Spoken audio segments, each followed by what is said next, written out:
নিশ্চয়ই স্বীকার করবেন যে এটা আমাদের খুবই প্রত্যাশিত একটা নির্বাচন। গত 15-17 বছরে অনেকবার নির্বাচন নামে একটা অনুষ্ঠান হয়েছে। মানুষ কতজন নির্বাচনে ভোট দিতে পেরেছেন এটা বলা বড় কঠিন। আবার অনেকে তো এমন মত প্রকাশ করেন যে ভোট দিতে পারলেই কি প্রত্যাশার পরিপূর্ণতা আসে। তো আমরা এই সমস্ত বিষয় নিয়ে কথা বলবো। আসাদ ভাই, গত বেশ কিছুদিন ধরে ধারাবাহিক ভাবে আপনার সঙ্গে আমি কথা বলছি, এবং আপনি নির্বাচন নিয়ে এবং নির্বাচন যারা পরিচালনা করবেন, যারা নির্বাচনের আয়োজন করবেন, যে সরকারের অধীনে নির্বাচন হবে, সেই সরকারের বিভিন্ন যারা উপদেষ্টা আছেন তাদেরকে নিয়ে নানা বিষয়ে এবং সামগ্রিক পরিস্থিতি নিয়ে কিন্তু আপনার নানা রকম মূল্যায়ন আমরা শুনেছি। এখন একেবারে শেষ প্রান্তে এসে আপনি কি বলবেন, সব মিলিয়ে কেমন হতে যাচ্ছে এই নির্বাচন? আমি সম্ভবত আপনার অনুষ্ঠানেও বলেছি আগে, এবং আমি লিখেছি একের পর এক অনেকগুলো এগুলো নিয়ে।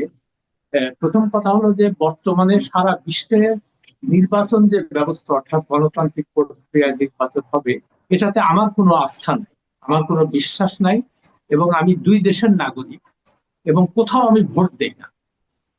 আমি বাংলাদেশেও ভোট দিই না, আমেরিকাতেও ভোট দিই না। দিছিলাম আগে, মানে বাংলাদেশে লাস্ট আমি সম্ভবত 70 সালে তো আমার ভোট দেওয়ার বয়স হয়নি, তখন আমি দিতে পারি নাই। কিন্তু আমি খুব জোরালো ভাবে আওয়ামী লীগের পক্ষে, শেখ মুজিবুর রহমানের পক্ষে কাজ করেছি। তার কারণ আমরা সবাই ভেবেছিলাম যে পাকিস্তানি অপশাসন থেকে, পাকিস্তানি শোষণ থেকে আমরা মুক্ত হব, এবং আমরা সুন্দর স্বাধীন আহ বৈষম্যহীন একটা রাষ্ট্র পাবো, এবং যেখানে সবার সমান অধিকার থাকবে, সবাই নিজের ভালো মন্দ নিজে বুঝে নিতে পারবে, রাষ্ট্র তাদেরকে সাহায্য করবে।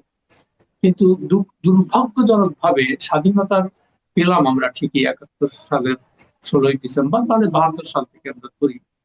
এবং এ পর্যন্ত যতগুলো নির্বাচন হয়েছে, এবং প্রত্যেকবারই বলা হয় যে নির্বাচনের মাধ্যমে দেশের আমূল পরিবর্তন হবে, ভালো দল আসবে, কিন্তু সত্যিকার অর্থে সাধারণ মানুষের কোনো ভাগ্যের কোনো পরিবর্তন হয়নি। শুধুমাত্র শাসকের পরিবর্তন হয়েছে। কিন্তু শোষিত যারা ছিল তারা এখনো ওইরকম ভাবেই শোষিত হচ্ছে। যেমন আমি মানে প্রায় বলি যে আমাদের বাড়িতে সাহায্য কর্মী যারা আছেন, যেমন বাবুর মা অরিফা, এরা বংশ পরম্পরায় মানুষের বাড়িতে কাজ করে। এবং আমি যখন তাদের মাঝে মাঝে জিজ্ঞেস করি যে তোমরা কি ভোট দিবা, তো ভোট দিয়ে আমরা কি করব, আমাদের কি হবে? তো এই যে মানুষের, সাধারণ মানুষের যে এই যে তারা উৎসাহ পায়, যে উৎসব হচ্ছে।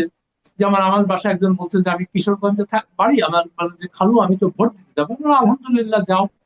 তারপরে আমি আজকেও দেখলাম সে আসছে, আমি বললাম তুমি গেলা না, বলে যে কি করবো, পরে বাস টাসে উঠতে পারি না, এই জন্য আর যাইনি। আচ্ছা, যাই হোক, যে কথাটা মূল আহ, কথাটায় আসি। তারপরে আমি ওই 1996 সালে মনে হয় সম্ভবত লাস্ট ভোট দিয়েছিলাম। 73 সালে ভোট দিই নাই। তার কারণ 73 সালে ভোট দিনে একটাই কারণে, তার কারণ তখন তো আওয়ামী লীগের শেখ মুজিবুর রহমানের শাসন ছিল আমাদের জাতির জনকে। এবং সেই মানে ভোটে যে মানে কি ধরনের বড় ধরনের রিগিং বা জালিয়াতি হতে পারে সেটা নিজের চোখে দেখেছি সেই সময়। হুম। এবং আপনাদের স্মরণ করিয়ে দেই, যারা অনেকেই হয়তো তখন তাদের জন্ম হয় নাই বা সে মনেও নাই। মেজর জলিল ছিলেন জাসদের প্রার্থী 1973 সালের নির্বাচনে। এবং যেদিন ভোট গণনা শুরু হয় সেদিন বিকেল বেলা থেকেই আমরা দেখতে পাচ্ছিলাম উনি বরিশালের একটা আসন থেকে প্রতিদ্বন্দ্বিতা করছিলেন, এবং বহু ভোটে তিনি এগিয়েছিলেন। কিছুক্ষণ পরে দেখা গেল যে হঠাৎ করে এই সেই কেন্দ্রে ভোট স্থগিত হয়ে গেল। তখন তো আর মোবাইল ফোন ছিল না, তারপরে এগুলো ছিল না। ওই বিটিভির মাধ্যমে আমরা শুনতাম আর কি, এরকম টিভি চ্যানেল ছিল। আর কুমিল্লার দাউদকান্দিতে ক্যান্ডিডেট ছিল খন্দকার মুস্তাক আহমেদ, আচ্ছা, আওয়ামী লীগের ক্যান্ডিডেট। এবং তার প্রতিদ্বন্দ্বী ছিল স্বতন্ত্র প্রার্থী ছিল ইঞ্জিনিয়ার আব্দুর রশিদ। হম। এবং তিনিও প্রচুর মানে অনেক ভোটের আগায় যাচ্ছিলেন। হঠাৎ করে দেখলাম তার সেখানেও ভোট মানে বন্ধ হয়ে গেল। কেন বন্ধ হলো আমরা কেউ জানি না।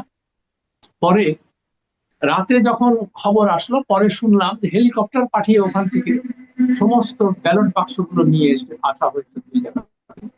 এবং রাতে নির্বাচন কমিশন থেকে ঘোষণা করা হলো যে মেজর জলিল পরাজিত হয়েছে এবং খন্দকার মোশতাক জিতে গেছে। তো তখনই আমার মনে হলো যে কি প্রহসনের নির্বাচন, মানে আর সেই সময় সবচেয়ে বড় কথা আওয়ামী লীগের দিকে এগুলো করার দরকারই ছিল না, তারা এমনি জিতত। কিন্তু তাদের সমস্ত ভোট লাগবে, সেখানে মাত্র দুইটা তিনজন না সাতজন ছিল ওই নুরুল আমিন টামিন এগুলার তখন। তো তখনই আমি চিন্তা করলাম যে এই নির্বাচন ব্যবস্থা দিয়ে আমরা কি করবো, এখানে তো মানুষের তারপর তো একের পর এক নির্বাচন আপনারও যথেষ্ট বয়স হয়েছে, এখন দেখেছেন, আমরাও দেখছি। কিন্তু যেটা বললাম ওই যে নির্বাচনের যে রিগিং বা ম্যানিপুলেশন, এটাও সেই ৭৩ সাল থেকে শুরু হয়েছে। খালি তিনটা নির্বাচন মোটামুটি গ্রহণযোগ্য ছিল, যেগুলো কেয়ারটেকার গভর্নমেন্টের আন্ডারে, ৯১ সালে, তারপরে ৯৬ সালে এবং ২০০১ সালে। এরপর থেকে আর কোনো, এবং দেখেন একটা যখনই নির্বাচন মোটামুটি নিরপেক্ষ হয়, গ্রহণযোগ্য হয়, আমরা মনে করি ভালো, তখনই পরাজিত দল বলে যে সূক্ষ্ম কারচুপির মাধ্যমে আমাদেরকে হারিয়ে দেয়। আরেক দল বলে আমাদেরকে স্থূল কারচুপি করে আমাদেরকে মানে জোর করে হারানো, কেউ মানতে চায় না। এখন আসি আমেরিকার নির্বাচনে। আমি প্রথম ভোট দিই ২০০৪ সালে, কেমন? তো তখন আমি তখনকার, সরি না, ২০০৮ সাল।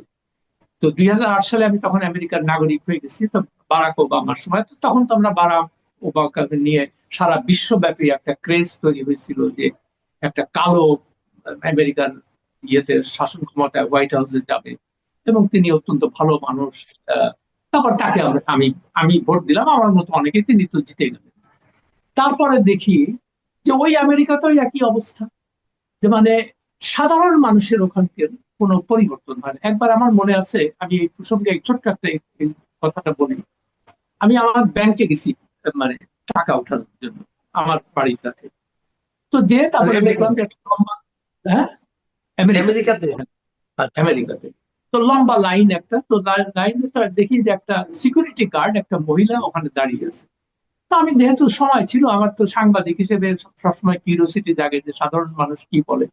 তো তাকে আমি জিজ্ঞেস করলাম যে আচ্ছা, তুমি কয়টার সময় কাজে আসছো? তো বললো ৯টার থেকে তো ব্যাংক খোলা, আমি আসছি ৭:৩০ ৮টার দিকে। হ্যাঁ, তারপরে তারপরে এখান থেকে কি করবো? বলে এখান থেকে আবার ১টা পর্যন্ত কাজ করব, করে আবার আরেক জায়গায় যাবো আরেকটা কাজ করতে।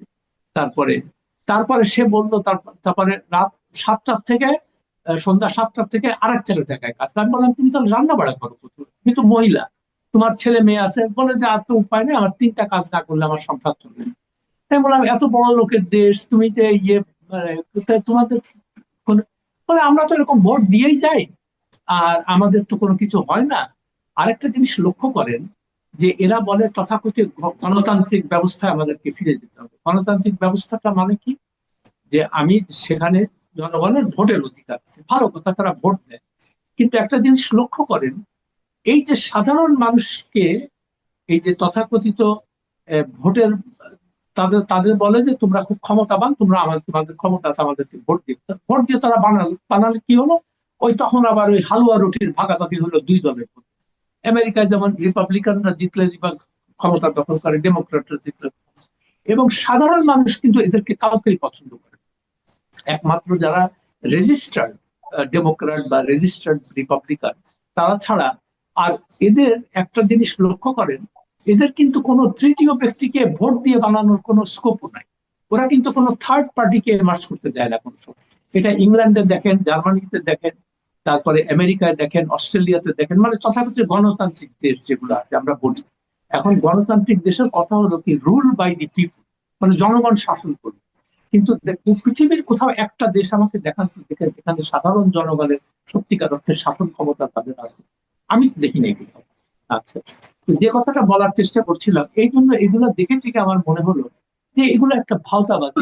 এই পশ্চিমা বিশ্ব সারা বিশ্বকে গেলাইছে যে এইটা হলো মেন আসল ইয়ে, কি বলে, পদ্ধতি, এবং এটার মাধ্যমে দেশের সাধারণ মানুষের উন্নতি হয় না, উন্নতি হয় ওই শাসন ক্ষমতায় যারা অলিগার্ক বলে ইংরেজিতে, এই অলিগার্কি শাসন করে সব জায়গায়।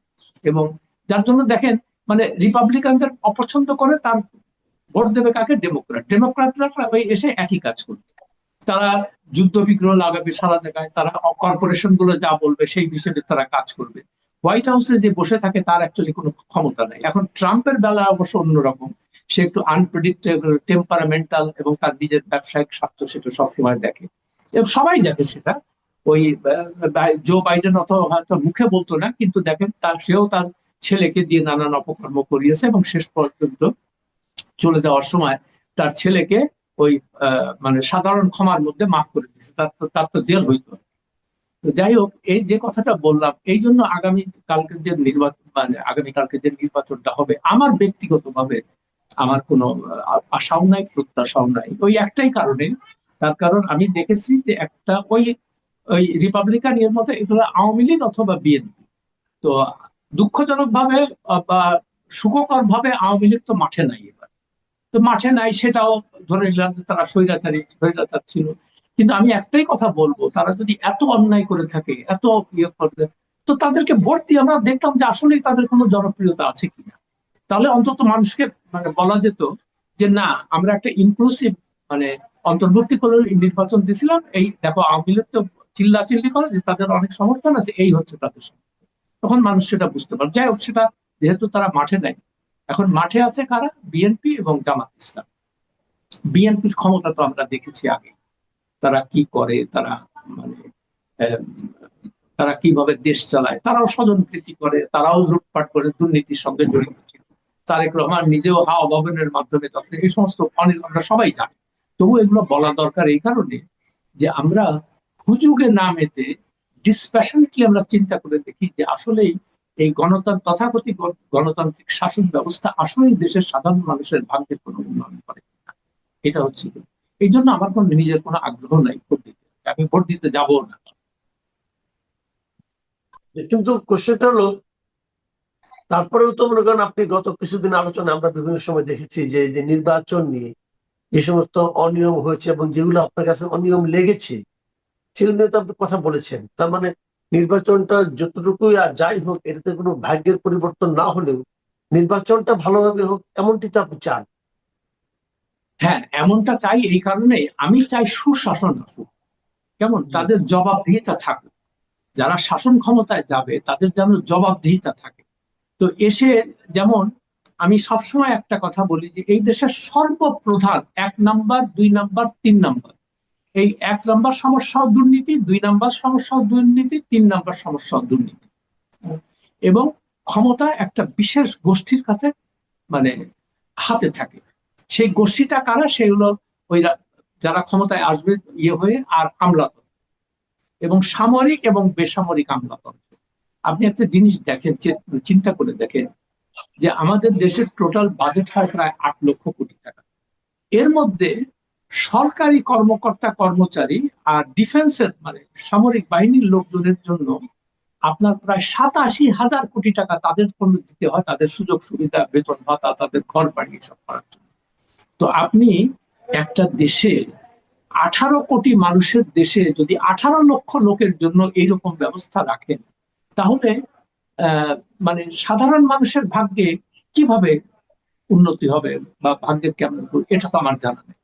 আর দ্বিতীয় দেখেন, আমরা যে বলি বৈষম্যহীনতা আমরা কমাবো, কিভাবে আপনি বৈষম্যহীনতা কমাবেন? আমার তো মাথায় আসতেছে না এটা।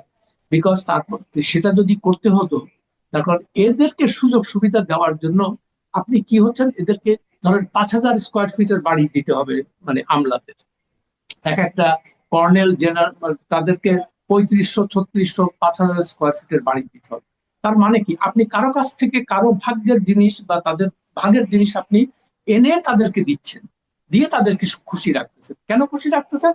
এদের হাতে ক্ষমতা, আর্মির হাতে ক্ষমতা, আমলাদের হাতে ক্ষমতা। এবং আর ক্ষমতাহীন কারা? দেশের সাধারণ জনগণ। আবার দেখেন কি মানে কি আয়রনি, দেখেন আমাদের সারা জায়গায় দেখবেন যে বলে কি আমাদের সংবিধানে আছে না যে এই দেশের মালিক কারা? দেশের মালিক হলো জনগণ। তো দেশের মালিক যদি জনগণ হয়, হ্যাঁ, তো দেশের মানে মালিকরা বস্তিতে থাকে কেন? আর সিভিল সার্ভেন্ট মানে ভৃত্যরা তারা থাকে 5,000 স্কোয়ার ফিটের বাড়িতে। এটা কি সিস্টেম? সিস্টেমটা কি এটা? তো এই জিনিসটা যতদিন উল্টা না হবে, অর্থাৎ যারা দেশের প্রকৃত মালিক তাদেরকে ওই বড় বড় বাড়িতে থাকতে দিতে হবে। আমি তো বলি যে বস্তিতে যত মানুষ আছে সব মানুষদের নিয়ে এসে এই মন্ত্রী পাড়া, মিনিস্টার হোস্টেল, সেক্রেটারির জায়গা, সেনাবাহিনীর যত বড় বড় জায়গা আছে এদেরকে ওইখানে দিয়ে ওদেরকে বস্তিতে পাঠাবে। তাহলে বুঝবো যে দেশে বৈষম্যহীন সমাজ প্রতিষ্ঠা হবে। তাছাড়া কিভাবে সম্ভব? এটা আপনি আমাকে বুঝান আমাকে। হ্যাঁ, না আপনি ঠিকই বলেছেন এটা, কিন্তু তারপরেও এমন একটা হুজুগ তৈরি করা হয়েছে আমাদের মধ্যে, যে বোঝানো হচ্ছে যে তুমি দেশের মালিক, এবং সেই মালিক তার অধিকার একদিনই প্রয়োগ করতে পারে 5 বছরে, সেটা নির্বাচনের মাধ্যমে। এবং সেটাও আবার গত 15 বছর ওটাও ছিল না। ওই যে একটা যে লোক দেখানো অথবা আপনার একটা মানে এই সান্ত্বনা পুরস্কার হিসেবে যে একটা ভোট দেওয়ার ব্যবস্থা, সেটাও তো 15 বছর ছিল না। আবার এক্ষেত্রে আপনি বললেন যে তাও তো আবার সবাইকে সুযোগ দেওয়া হচ্ছে না। সবাই যে ভোটে দাঁড়াবে, সবাই যে জনগণের মত মানে আপনার গ্রহণ করবে অথবা করবে না, আওয়ামী লীগকে তো রাখাই হলো না। আপনি খুব ভালো বলেছেন, আমার কাছে এটা মনে হয় যে আওয়ামী লীগকে রাখা উচিত ছিল। তাহলে জনগণই বলতো যে তারা আওয়ামী লীগকে কতটা অপছন্দ করে। না, সেটি আমার আমার আমার মনে খালি এই প্রশ্ন যে ওরা যদি এত অন্যায় করে, এবং কি অন্যায় করেছে আমাদের চোখের সামনে কিন্তু দেখা, এবং আমি গত 15 বছর এগুলো নিয়ে লিখে ধারাবাহিকভাবে লিখে গেছি শেখ হাসিনা স্বৈর শাসন নিয়ে, পরিবারতন্ত্রের যে কি কুফল একটা দেশে হতে পারে সেটা আমরা লিখেছি। তো সেই জন্য আমি চাচ্ছিলাম যে ভোটে তাদেরকে দাও, দিয়ে দেখো যে আসলেই তাদের পক্ষে লোক আছে কিনা, এটা আমরা দেখতে চাই। তো এখন আর হয় কি, অনেকটা ওই যে কাল্ট ফিগার, যেমন শেখ মুজিবুর রহমানের নামে বা হাসিনার নামে এখনো অনেক লোক অন্ধ অন্ধ। আমাকে অনেকে গালাগালি করে যে আপনি, আপনার এত বড় দুঃসাহস, আপনি জাতির পিতাকে নিয়ে এগুলো লেখেন, এটা সেটা। আমি তো, আমার তো বক্তব্য না, আমি খালি তাদের যে কার্যকলাপ গুলো সেগুলো তুলে ধরি, এবং সাংবাদিক হিসেবে আমার দায়িত্বই সেটা, সত্য কথাগুলোকে লোকজনের সামনে উপস্থাপন করি, সেটাই আমার দায়িত্ব, এবং সেইটাই আমি করার চেষ্টা করি। ঠিক একই সাথে বেগম খালেদা জিয়া বা জিয়াউর রহমানের যে পরিবার, দেখেন উনি নিজের আর্থিকভাবে সৎ ছিলেন, সত্যিকার অর্থে উনি আর্থিকভাবে সৎ ছিলেন, এবং উনি তো কোনো কিছু রেখে যান নাই।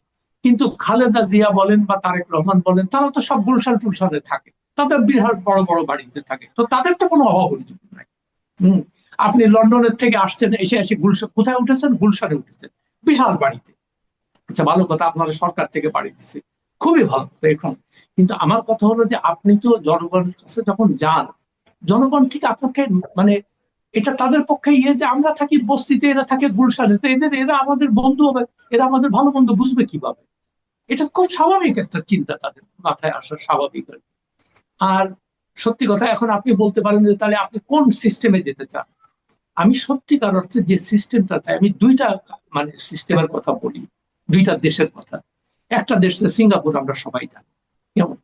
তো তার একটা লি কুয়ান ইউ, সিঙ্গাপুরের যে প্রতিষ্ঠাতা মানে সৃষ্টি করেছেন লি কুয়ান ইউ, তো তার একটা অটোবায়োগ্রাফি আমি পড়েছিলাম, 2 খণ্ডে, বেশ সত্যিকার মানে অসাধারণ একটা বই, কিন্তু 2 খণ্ডে আর কি, বেশ মোটা। তার তার তো প্রথম জীবনে যে কি করেছে না করেছে এগুলা ইয়ে, তার দ্বিতীয় বইটার নাম ছিল, দ্বিতীয় খণ্ডটার, from third world to first, কেমন। তো সেইটা বলছেন যে সিঙ্গাপুর যখন স্বাধীন মালয়েশিয়া থেকে সেপারেটেড হয়, বা মালয়েশিয়া তাদেরকে বের করে দেয় যে তোমাদের কোনো ভবিষ্যৎ না, তোমরা আমাদের জন্য বার্ডেন। তো তখন সেই বিখ্যাত ছবিটা এখনো মানে আমি দেখেছি বহুবার, আপনারাও দেখেছেন, যে লি কুয়ান ইউ তখন হাউ হাউ করে কাঁদতেছে যে আমাদের হবেটা কি? আমাদের তো কিছু নাই। হম। তারপরে দেখেন, একটা নেতৃত্ব যদি সৎ হয় তাহলে কি করতে পারে একটা দেশকে।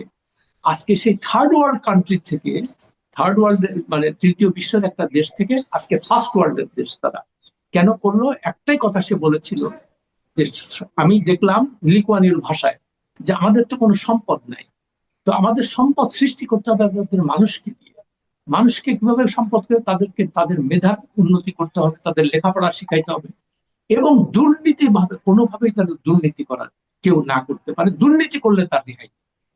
এবং উনি যেদিন প্রথম 1957-এ প্রথম মানে ইয়ে করলো, ওই মন্ত্রিসভা ইয়ে করলো, সবাইকে উনি বললেন তোমরা সাদা শার্ট, সাদা প্যান্ট আর সাদা জুতা পরবো।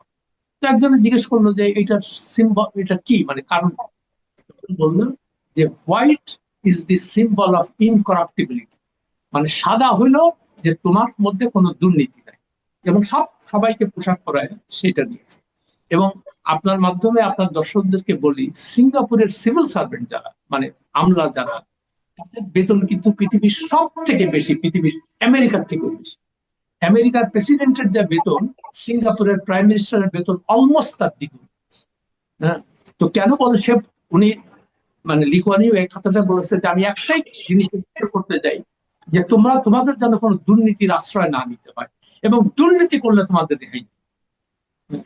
তো এখন দেখেন দেশটা ওই কথা, আমি তো একটাই কথা বলবো যে আমাদের গণতন্ত্র দরকার নাই, কোনো কিছু দরকার নাই, খালি ওইরকম একটা শাসক দরকার, এবং যে একটা জিনিস এনশিওর করবে যে এই দেশে কোনো দুর্নীতি থাকবে না। মানুষ কোনো জায়গায় গেলে সেখানে আহ, মানে দুর্নীতি বা ঘুষ দেওয়া ছাড়া সে কাজটা করাইতে পারবে। আমি কিছুদিন আগে সিঙ্গাপুর গেছিলাম। তো আমার একটা অভ্যাস হলো, আমি যখনই যে দেশে যাই আমি ট্যাক্সিতে উঠেই ওই ট্যাক্সি ড্রাইভারের সঙ্গে আলাপ করি তার দেশ টেশ নিয়ে। তো আমাদের যেটা হয়, আমি চিন্তা করলাম যে আবার এইখানে ট্যাক্সিতে নিব, আবার এদিক ওদিক দিয়ে ঘুরে আবার বিচারে বাড়াবে কি, এরকম চিন্তা থাকে না আমাদের, তো আমরা তো সবসময় এরকম। তো আমি তার ট্যাক্সি ওয়ালাকে জিজ্ঞেস করতেছি যে দেখো ভাই, তুমি তো এদিক ওদিক দিয়ে যাবা না, তো সিঙ্গাপুরিয়ানরা তো খুব ভালো ইংরেজি বলে সবাই আর কি। তো আমারে বলতেছে হোয়াট আর ইউ টকিং। তো সে আমার প্রশ্ন বুঝতেই পারেনি। তো আমাকে বলতেছে তুমি এখান থেকে যাবা তোমার হোটেলে, there is a way, মানে সবকিছুই ঠিকই আছে, তো তুমি আমারে কেন বলতেছো যে আমি এদিক ওদিক দিয়ে ঘুরে যাবো, এই কথা কেন বললাম, আমি তো তোমার কথা বুঝতেছি না। মানে আমি নিজেই লজ্জা পেলাম যে তার, তখন আমি বলছি যে এই দেশে যে তোমরা যে সরকারি অফিস টফিসে যাও, করাপশন এটা হয় না, ঘুষ বলে ইম্পসিবল, এখানে করাপশনের কোনো কোনো সিস্টেমই নেই।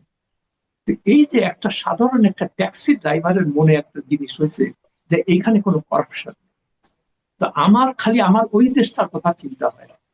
কাল ইদানিং কালে আরেকজন শাসকের কথা বলি, তাকে সেই দেশ সম্পর্কে অনেকে জানেন না। দেশটার নাম হলো বুরকিনা ফাসো। পশ্চিম আফ্রিকার একটা ছোট্ট দেশ, বেশি জনসংখ্যা খুবই কম, এবং তার একটা নতুন আসছে, শাসক আসছে, মিলিটারি রুলার। তার নাম হলো ইব্রাহিম তারোরে। তার বক্তৃতা শুনতেছিলাম আমি সেদিন। তো তার মূল মূল কথাটা হলো যে তারাও কলোনিয়াল সিস্টেমে ছিল আর কি, আমাদের মতো উপনিবেশ ছিল। তো সে বলল যে দেখো, এই আমাদের কলোনিয়াল মাস্টাররা আমাদেরকে শিক্ষা শিক্ষা দিয়ে শিক্ষিত করছে, আমাদেরকে উন্নতি করার নাম নিয়ে সমস্ত আমাদের যা রিসোর্সেস ছিল সব লুট করছে, এখানে লুট করে আমাদেরকে ভিখারি বানাচ্ছে। এবং সব আমরা ওইসব দেশে গেলে আমাদের ভাগ্য উন্নয়ন হবে, আমরাও সবাই ওখানে যেতে চাই। কিন্তু একবারও আমরা কেউ চিন্তা করি না আচ্ছা আমাদের দেশটাকে আমরা কিভাবে ভালো ভালো হবে, যার জন্য আমাদের অন্য কোথাও যেতে হবে। আজকে দেখেন, সিঙ্গাপুরের পাসপোর্ট পৃথিবীর সবচেয়ে স্ট্রংগেস্ট, সবচেয়ে শক্তিশালী পাসপোর্ট, তাদের কোথাও ভিসা লাগে না। কিন্তু আমেরিকার পাসপোর্টের র্যাঙ্কিং হলো 10 নম্বরে, আর সিঙ্গাপুর হলো 1 নম্বরে। তো এইটা কেন কেন তারা করেছে, জানে যে সিঙ্গাপুরিয়ানরা ওই সিঙ্গাপুর ছেড়ে অন্য কোথাও যে মানে থেকে যাবে না বা অ্যাসাইলাম চাবে না। তাহলে এমন একটা দেশ তারা তৈরি, এরকম একটা দেশের আমি স্বপ্ন দেখি। তবে এই প্রসঙ্গে আরেকটা কথা বলি, ধরেন সত্যি কথা বলতে গিয়ে আওয়ামী লীগ, জামাত বা জাতীয় পার্টি নিয়ে আমার কোনো আশা নাই, আমার কোনো প্রত্যাশাও নেই। আমি, তারা আমাদের শাসন করছে, আমাদের তাদের শাসনের কি অবস্থা ছিল আমরা দেখেছি। তবে জামাতে ইসলামী আমি বলে নেই, আমি কিন্তু জামাতের সমর্থক। তার কারণ 1971 সালে তাদের যে ভূমিকা ছিল এটা তো আমি দেখেছি আমার চোখের সামনে কি দিকে। ফলে আমি তাদের সমর্থক না, কিন্তু তারা একটা কথা বারবার করে বলছে যে, যেমন ডাক্তার শফিকুর রহমান, যে আমরা ক্ষমতায় আসলে প্রথমেই যে কাজটা করব, আমরা দুর্নীতি করব না এবং কাউকে আমরা দুর্নীতি করতে দিব না, এবং পাচারকৃত অর্থ আমরা দরকার হলে তার কলজার থেকে আমরা টেনে বের করে নিয়ে আসবো। এইটা কিন্তু আমি তারেক রহমানের মুখে শুনতেছি না। বলে দুর্নীতির কথা, বলে দুর্নীতি করো, কিন্তু 3-4 নম্বরে বলে। তারা বলে যে ভালো দেশ দিব, এগুলো ভেগ কথা। আমি কখনোই আহ, মানে আশা করবো না, সত্যি কথা হচ্ছে এখন তারেক রহমান যদি ফেরেস্তা না হয়ে থাকে, এবং তারেক বিএনপি যে জিতবে জিতবে বলেও কেন জানি আমার মনে হচ্ছে না। আমার এটা ব্যক্তিগত আমার ধারণা। এখন আমি বিভিন্ন জায়গায় যে কথাবার্তা বলতেছি বা দেখতেছি, ফোন টোন করে মানুষের কাছে যা শুনি গ্রামে গঞ্জে, মানে সেখানেও কিন্তু আমি একটা অন্যরকম আবহাওয়া দেখতে পাচ্ছি এখন। সেটা আগামীকালকে প্রমাণ হবে যে এখন যে বিএনপি, আমি জানি না বিএনপি যদি ক্ষমতায় আসে, তাদের কাছে আমার, তাদের প্রমাণের কাছে আমার একটাই প্রত্যাশা থাকবে, আপনি 1 নম্বর প্রায়োরিটি দেবেন যে আপনি এটা শফিকুর রহমানের মতো বলেন যে আমি দুর্নীতি করবো না এবং আমরা কাউকে দুর্নীতি করতে দিব না। যেমন শফিকুর রহমানের কাছে যদি জামাত ক্ষমতায় আসে, তাদের কাছেও আমরা একই আমার অন্তত প্রত্যাশা, আমার অন্য কোনো কিছু দরকার নেই, খালি দুর্নীতিটা যদি আপনারা বন্ধ করতে পারেন, এই দেশের সমাধান, প্রতিটা সমস্যার সমাধান এই এমনি হয়ে যাবে। এখন যে ওই যে বন্দর নিয়ে শুনতেছিলেন না যে এই জি। অন্তর্বর্তী সরকার খুব লাফালাফি শুরু করছিল যে দিয়ে দেবো ঘুষ টুস বন্ধ হবে। তো আমার কথা হলো যে ইউনূস সাহেব প্রথমে এসে যদি নিজের সম্পত্তি জনসম্মুখে প্রকাশ করে বলতেন যে যেই দুর্নীতি করে প্রত্যেকেই সম্পত্তির হিসাব দিতে হবে, তাহলে দেখতেন সব জায়গায় বন্দরও কারো দেওয়া লাগতো না। বন্দরের আচ্ছা, দুর্নীতি এমনি। আসাদ ভাই, আপনি তো একদম শুরুর দিক দিয়েই বলছিলেন একটা কথা, যে এই উপদেষ্টারা কেন তাদের সম্পদের হিসাব দিচ্ছে না। তো আমি তো দেখলাম গতকালকে সব উপদেষ্টা একসঙ্গে সম্পদের হিসাব দিয়ে দিল জনগণের কাছে। আমার ধারণা নিশ্চয়ই এটা আপনার চোখে পড়েছে। তো এটা দেখে তো মনে হয় যে ওনারা আসলে কেউ তেমন একটা দুর্নীতি করেন নাই, কারণ ওনাদের সম্পদ খুব একটা বৃদ্ধি হয় নাই। তো আপনি কি বলবেন? আচ্ছা, দেখেন, এদের এই যে চাতুরি গুলা লক্ষ্য করে তারা এমন একটা সময় সম্পদের হিসাবটা দিল, যেমন যখন মানুষের এটা নিয়ে কোনো আগ্রহ নেই, মানুষ এখন সব নির্বাচন নিয়ে চিন্তা করছে, ভোট দিতে পারবে কি করবে, এগুলো নিয়ে কোনো আলোচনা দেখবেন না। তারপর তারা খুব জেনে শুনে ক্যালকুলেটেড ওয়েতে এই কাজটা করেছে। আর একটা দেখেন, আমি অন্যান্য উপদেষ্টারা কি করছে এটা আমার জানার দরকার নাই, আমি প্রধান উপদেষ্টার কথা, আপনি তো জাতির কাছে প্রতিশ্রুতি দিয়েছিলেন যে আপনি আসার সঙ্গে সঙ্গে এগুলো আপনারা জনসম্মুখে আপনার বিরুদ্ধে আপনার অ্যাসেট। তো আপনার 1.5 বছর লাগলো কেন? তার মানে তো আপনার জিনিসটা ছিল আপনার কাছে, আপনি আগে কেন দিলেন? আর 2 নম্বর কথা, ওনাকে দেখাচ্ছি যে ওনার 15 কোটি টাকার সম্পত্তি আছে। তো আমরা এতদিন কি শুনতাম, তার অফিস থেকে বিভিন্ন জায়গা থেকে বলতে এইরকম নির্লোভ, তার কোনো গাড়ি নাই, বাড়ি নাই, স্থাবর অস্থাবর সম্পত্তি কিছুই নাই, গ্রামীণ ব্যাংকের মালিকানা নাই। তো যদি তাই না থাকে, তাহলে তার 15 কোটি টাকা আসলো কোথা থেকে, তাই না? আর 2 নম্বর, দুদকে যে তার বিরুদ্ধে মামলাটা হয়েছিল, কর ফাঁকির মামলা, 666 কোটি টাকা, যেটি উনি নির্বাহী আদেশে মৌকুব করে দিয়েছেন। তো যে লোকের সম্পত্তি নাই, কোনো কিছুই নাই, তো তার 666 কোটি টাকা মানে ট্যাক্স হয় কি করে? তার তো ট্যাক্স হওয়ার কথা জিরো। ট্যাক্স রিটার্ন যেটা দেই আমরা, যেটা দেই, সেখানে তো জিরো থাকার কথা, বিকজ আমার তো কিছু নাই। তো সেখানে 666 কোটি টাকার কর কেন মৌকুব করতে হলো, এই যে এটার তো কোনো ব্যাখ্যা নেই। এবং এই তো জন্য এটা হয়তো এটা, ওনার নয়, ওটা হয়তো গ্রামীণ ব্যাংকের কর হতে পারে, ওনার না, পার্সোনাল না কি? ওটা কোনো আমি পার্সোনাল সেই কর ছিল? হ্যাঁ, সেই ব্যাপারেও আমার একটু কনফিউশন আছে, আমাকে অনেকে এটা এক্সপ্লেনেশন দিতে পারে। আমি ধরলাম সেটা গ্রামীণ ব্যাংকেরই কর ধরে নিচ্ছি। আচ্ছা, তাহলে আপনি গ্রামীণ ব্যাংকের এই করটা কেন মৌকুব করাইলেন? তার মানে কর তো হয়েছিল, ট্যাক্স তো হয়েছিল, সেটা আপনি কেন মৌকুব করাইলেন? তাহলে অন্যান্য ব্যাংকে যে কর দিত, যারা কর দেয়, তারা কেন এই এক্সাম, ট্যাক্সের এক্সামশনটা কেন পাবে? তো আপনি একই দেশের দুই রকমের আইন, গ্রামীণ ব্যাংকের জন্য এক আইন, অন্যদের জন্য এক আইন।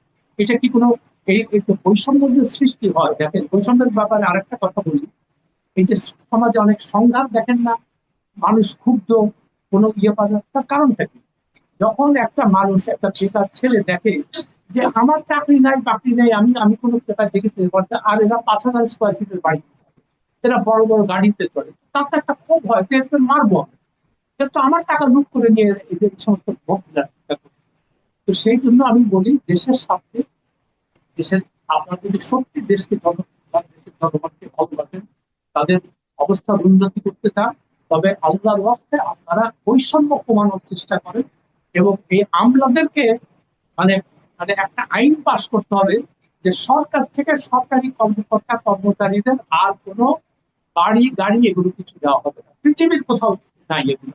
খালি ওই ইন্ডিয়া পাকিস্তান যেগুলো কলোনিয়াল সিস্টেমে ছিল ওইগুলোতে, আমেরিকার মতো জায়গায় আবারও আপনার একমাত্র প্রেসিডেন্ট আর ভাইস প্রেসিডেন্ট ছাড়া তাদের কোনো সরকারি বাড়ি নেই। সুপ্রিম কোর্টের চিফ জাস্টিস, তার কোনো সরকারি বাড়ি নেই। তাদেরকে একটাই কথা বলে যে তোমাদের আমরা বেতন দিচ্ছি অন্যান্য সবার মতো। ওই বেতনে তারা যেভাবে চলে, তুমিও সেইভাবে চলবে। আমি যে জি। বৈষম্যহীন সমাজ সৃষ্টি করতে চাই, তো এগুলো তো বলতে হবে।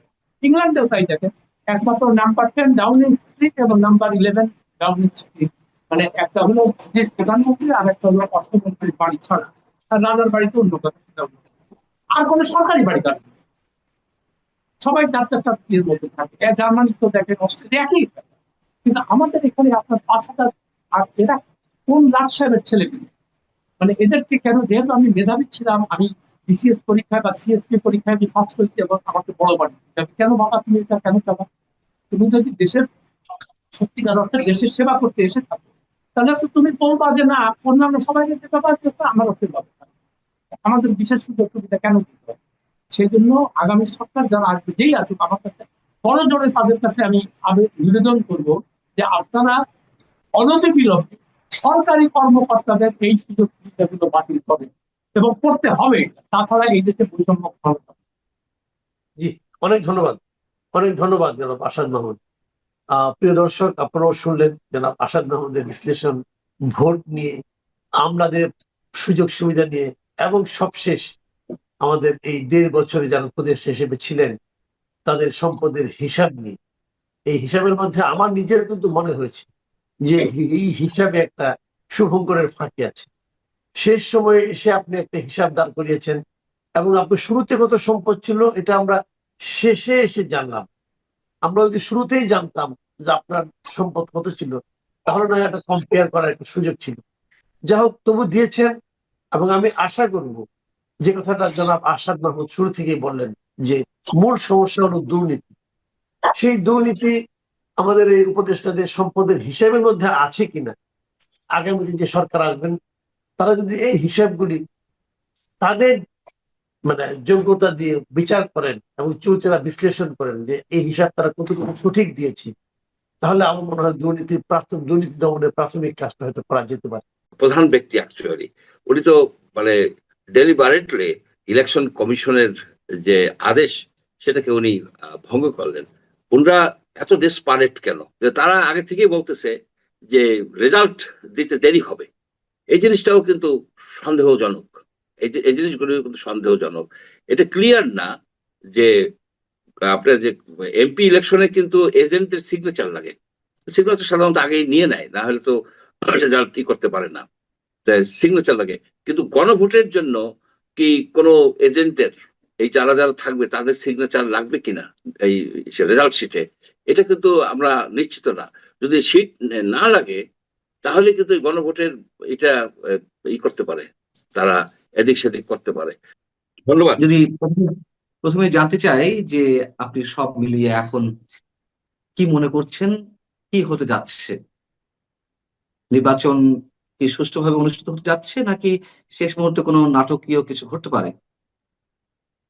খুব একটা বড় ধরনের নাটকীয় কিছু না ঘটলে নির্বাচন এবং গণভোট ওই 12 তারিখেই অনুষ্ঠিত হবে বলে ধারণা করা হচ্ছে। কিন্তু প্রশ্ন থেকে যায় যে নির্বাচনটা কি সুষ্ঠু হবে, গণভোটটা কি সুষ্ঠু হবে, এই বিষয়ে কিছু কিছু প্রশ্ন আছে। এবং আরেকটা বিষয় হচ্ছে যে অনেক রকমের হাইপ তোলা হচ্ছে, এক এক দল এক এক রকমের হাইপ তুলে যাচ্ছে, বিশেষ করে ছোট দলগুলি।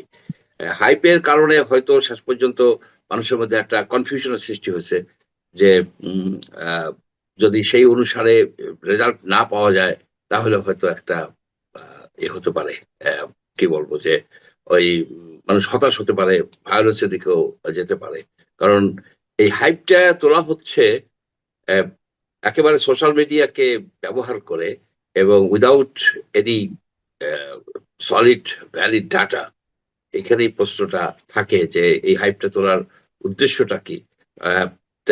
বলতে কথা যে নির্বাচন হচ্ছে, নির্বাচন হয়ে যাবে এই 12 তারিখে, কিন্তু নির্বাচনটা কেমন হবে, তার পরবর্তী বিষয়টা কি হবে, সেইখানে কিন্তু অনেক কোশ্চেন থাকে। বিশেষ করে গণভোটের হা ভোট যদি জয়যুক্ত হয় অথবা না ভোট যদি জয়যুক্ত হয়, তার এক একটার এক এক ধরনের ইমপ্লিকেশনস কিন্তু রয়ে গেছে। এই জিনিসটাই আমাদের ভাবায় বা চিন্তা করার বিষয়। নির্বাচন কমিশন থেকে যখন জানানো হলো, নোটিশ করা হলো যে সরকারি কর্মকর্তারা ভোটের পক্ষে বা যেভাবেই তারা প্রচারণা নামেন না কেন, এটা শাস্তিযোগ্য অপরাধ, দণ্ডনীয় অপরাধ। তারপরেও আমরা দেখছি যে সরকারের বিভিন্ন পর্যায় থেকে এই ধরনের প্রচারণা চালানো হচ্ছে। আসলে এটিও বা কি মেসেজ দেয়? এটা একটা ভয়াবহ রকমের মেসেজ দেয় যে সরকারের বা নির্বাচন কমিশনের এই সরকারি কর্মকর্তাদের উপরে কোনো প্রভাব নেই। এমনকি ডক্টর মোহাম্মদ ইউনূস এই কিছুক্ষণ আগেও উনি ওনার একটা প্রচারণা প্রকাশিত হলো, মানে টিভিতে দেখানো হলো, সেখানে উনি হা ভোট দিতে বলছেন। হা ভোট দিলে নতুন বাংলাদেশ আমরা পাবো। এখন কোশ্চেন হচ্ছে ডক্টর ইউনূস কি এই একটা কোন রাজনৈতিক দলের নেতা কিনা? রাজনৈতিক দলের নেতারা হা বলতে পারে, না বলতে পারে, অনেক কিছুই বলতে পারে, কিন্তু উনি তো সরকার প্রধান, উনিও তো একজন সরকার প্রধান ব্যক্তি অ্যাকচুয়ালি। উনি তো মানে ডেলিবারেটলি ইলেকশন কমিশনের যে আদেশ সেটাকে উনি ভঙ্গ করলেন। উনরা এত ডেসপারেট কেন হা ভোটের জন্য? জনগণ যেটা ভালো মনে করবে সেইভাবে দিবে। সেইখানে তাদেরকে ইনফ্লুয়েন্স করা, তাদেরকে অনেক সময় ভয়ভীতি দেখানো হচ্ছে যে যদি আপনার হা ভোটে না দেন তাহলে ফ্যাসিস্টরা এসে পড়বে। এই যে ফ্যাসিস্টের জুজুর ভয় দেখানো হচ্ছে কেন? সরকারের পক্ষ থেকে তো দাবি করা হচ্ছে যেহেতু সরকার সংস্কারের পক্ষে এবং পৃথিবীর যত জায়গায় গণভোট অনুষ্ঠিত হয়েছে তার মধ্যে অনেক ক্ষেত্রেই সরকারের পক্ষ থেকে হ্যাঁ এর পক্ষে প্রচারণা চালানো হয়েছে, তাই তারাও হ্যাঁ এর পক্ষে প্রচারণা চালাচ্ছে। এটি কতটুকু যৌক্তিক? এটা একেবারেই অযৌক্তিক কথা। এমনকি আমরা যে বাংলাদেশে দেখছি যে জিয়াউর রহমানের সময় যে হ্যাঁ ভোট না ভোট, সেখানে 98% হ্যাঁ ভোট হয়েছে যেভাবেই হোক, কিন্তু সরকার থেকে বলা বলা হয়নি যে আপনি হ্যাঁ ভোট দিবেন আর না ভোট দিলে সর্বনাশ হয়ে যাবে, এ ধরনের কথা বলা হয়নি। আপনার যে এরশাদের সময় যে গণভোট হয়েছে কিংবা 91-এর গণভোট হয়েছে, এগুলি তো ওইভাবে বলা হয় নাই। আপনার গণভোটের উদ্দেশ্যই হচ্ছে যে একটা বিষয়ে জনগণের মতামত যাচাই করা, এর বাইরে তো কিছু না।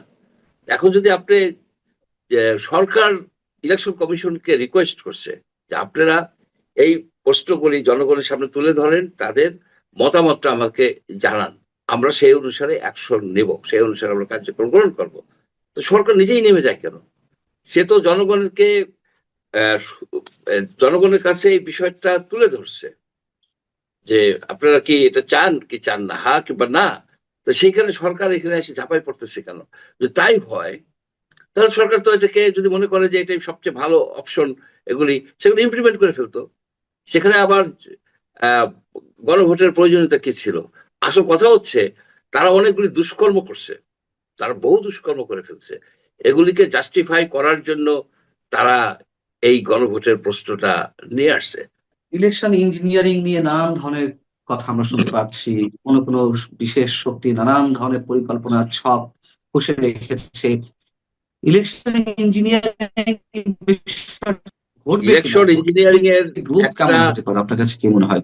আচ্ছা, ইলেকশন ইঞ্জিনিয়ারিং এর একটা সাইন সিমটম দেখা যাচ্ছে। সেটা হচ্ছে কি, ইলেকশন কমিশন এমনকি সরকারের পক্ষ থেকে একজন অ্যাডভাইজার তৌহিদ সাহেব উনি বললেন যে 55% মতো ভোট পড়বে, কিন্তু এই জিনিসটা সঠিক না।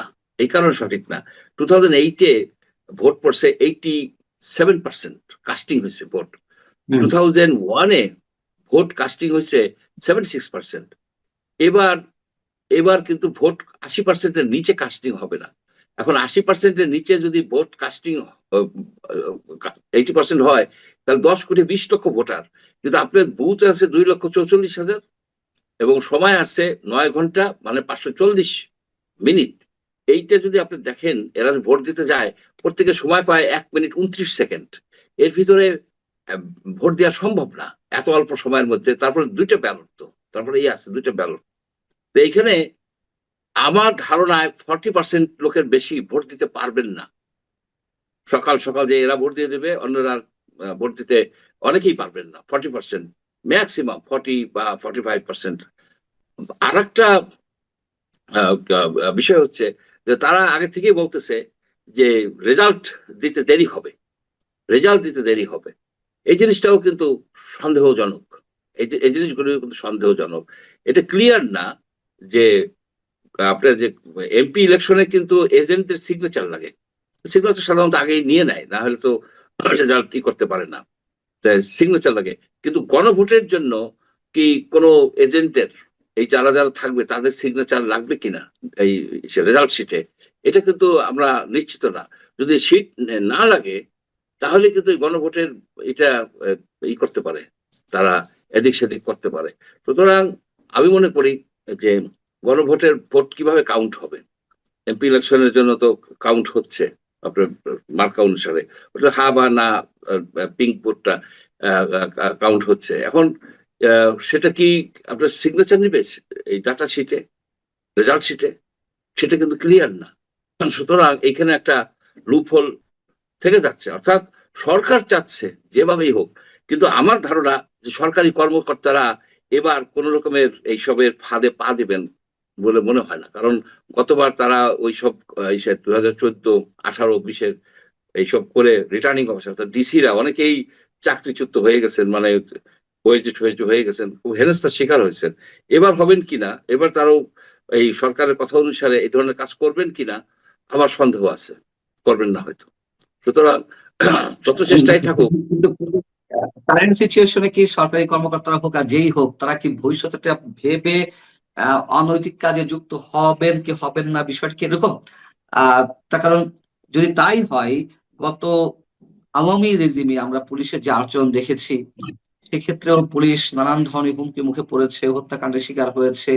সেই পুলিশের একাংশ তো সেই একই ধরনের আচরণ করেছে, মানে বর্তমান সরকারের তল্পি বাহক হয়ে কাজ করেছে। তা আপনি বলছেন যে অনেকেরই চাকরি গেছে, অনেক প্রশাসনিক কর্মকর্তা এবার হয়তো সেটি করবে না, সেটি ভাবার কি কোনো অবকাশ আছে? তারা তো সবসময় এখন মাথার উপরে যে আছে তার অর্ডারটাই ফলো করে। এখানে কিন্তু ভিন্নতা আছে। শেখ হাসিনা না বলে, শেখ হাসিনা ক্ষমতায় ছিল এবং ভোট করে সে আবারও ক্ষমতায় থাকবে, সুতরাং সেখানে একটা ভয়ও ছিল, আবার লোভও ছিল যে প্রমোশন দিবে যদি ভোট ঠিকঠাক মতো করে দিতে পারে। ইউনূস যা কিছুই হোক, ইউনূস সাহেব তো সরকারে থাকছেন না, এবং সবসময় administration works for the next government. Next government হচ্ছে বিএনপি। সবাই ধরে নিচ্ছে যে most likely BNP government form করবে। বিএনপি নাখোশ হবে এমন কোনো কাজ তো ডিসি সাহেবরা করবেন না, করার চেষ্টা করবেন না। আরেকটা কথা, বিএনপির লোকেরাও তো এই হা ভোট পাস করার জন্য উঠে পড়ে লাগছেন না। তারা লিউকওয়ার্ম, তারা জাস্ট বলতেছে, যেহেতু বলা হয়েছে, যেহেতু সাইন করছে বলতেছে, কিন্তু তারা যে জোরালো ভাবে কিন্তু এই হা ভোটের পক্ষে ক্যাম্পেইন করছেন না। কিন্তু বিএনপি যে ক্ষমতায় আসছে, এটিও বা কতটুকু অ্যাসুরেন্স রয়েছে? বহিঃশক্তি এক ধরনের খেলা খেলছে নানান দেশ। যুক্তরাজ্যের হাই কমিশনার ফারাকুক তিনি স্পষ্টভাবে বলেছেন, জামাত যেহেতু এভাবে অফ দ্য রেকর্ড তিনি নানান ধরনের মন্তব্য করেছেন, জামাতের পক্ষে কাজ করছে। ওয়াশিংটন পোস্টের রেকর্ড বেরোলো যে যুক্তরাষ্ট্র চায় জামাতকে। আসলে খেলাগুলো কোথায়? মানে আমরা এই প্রশ্নটির উত্তর নিয়ে শেষ করবো। আহ কিভাবে আমরা এখানে ডেফিনেট করে ধরে নিব অমকে ক্ষমতায় আসছে? জামাত যে হাইপ সৃষ্টি করছে তাদের সুকৌশলে, যে তারা মেজরিটি সিট পাবে, এই হাইপটার শিকার হয়েছে এই ওয়াশিংটন পোস্টের এই আমেরিকান ডিপ্লোম্যাটরা, ওয়াশিংটন পোস্ট, রয়টার, সারা কুক, এরা। রিয়াল পিকচার যদি আপনি দেখেন, আপনি সিট ধরে করেন, আপনার বাংলাদেশে পার্সেন্টেজ, ভোটের পার্সেন্টেজ ওয়াইজ কিছু আসে যায় না। আমি আপনাকে একটা বলি, 2001-এ বিএনপি ভোট পেয়েছিল 40.97%, আওয়ামী লীগ ভোট পেয়েছিল 40.13%। এখানে 0.8% ডিফারেন্স, 1% কম পপুলার ভোটে, কিন্তু সিটের ডিফারেন্স দেখেন। বিএনপি 193টা সিট পেয়েছে এবং আওয়ামী লীগ অনলি 62 সিট পাইছে। তো এই যেখানে যে পপুলার ভোটের কথা বলা হয়, আপনি দেখতে পাবেন সিট ওয়াইজ আপনি কয়টা সিটে আছে জামাতের ভোট ব্যাংক আছে, এবং 2008-এ দেখেন 2টা সিট জিতছে, বাকি কয়টা সিটে তারা সেকেন্ড পজিশনে ছিল। আপনার তো একটা উইনার, কিন্তু তারপরে বিবেচনা নিতে হবে যে কোন দলটার ভোট ব্যাংক আছে, অর্থাৎ সেকেন্ড পজিশনে আছে, কিংবা থার্ড, একটা রেসপেক্টেবল থার্ড পজিশনে আছে। তারা বহু জায়গায় নাই, এবং জামাতের যত সিটি বাড়ুক, কিন্তু ব্যাপকভাবে তো বাড়বে না।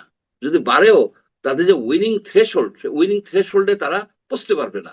আর একটা সমস্যা হয়েছে জামাতের জন্য, সেটা হচ্ছে যে যেমন ঢাকার 20টা সিট, 2-1টা সিট বাদ দিলে সবগুলো হতেছে আপনার টু ওয়ে নির্বাচন, অর্থাৎ দুইজন, to candidate, Jamaat versus BNP, এবং বাকি যারা আছে তারা একেবারে হাইফেনের মতো 2-1টা সিটে, তাসনিম জারার সিটটা ছাড়া এরকম 2-1টা সিট, তারপরে আপনার ওই যে সাইফুল ইসলাম নীরব, এতে 2-1টা সিট ছাড়া সবগুলো হচ্ছে জাস্ট টু ওয়ে হইলে দুইজন যদি ক্যান্ডিডেট থাকে 100 ভোটের মধ্যে অ্যাটলিস্ট 51টা ভোট পাইতে হবে তার।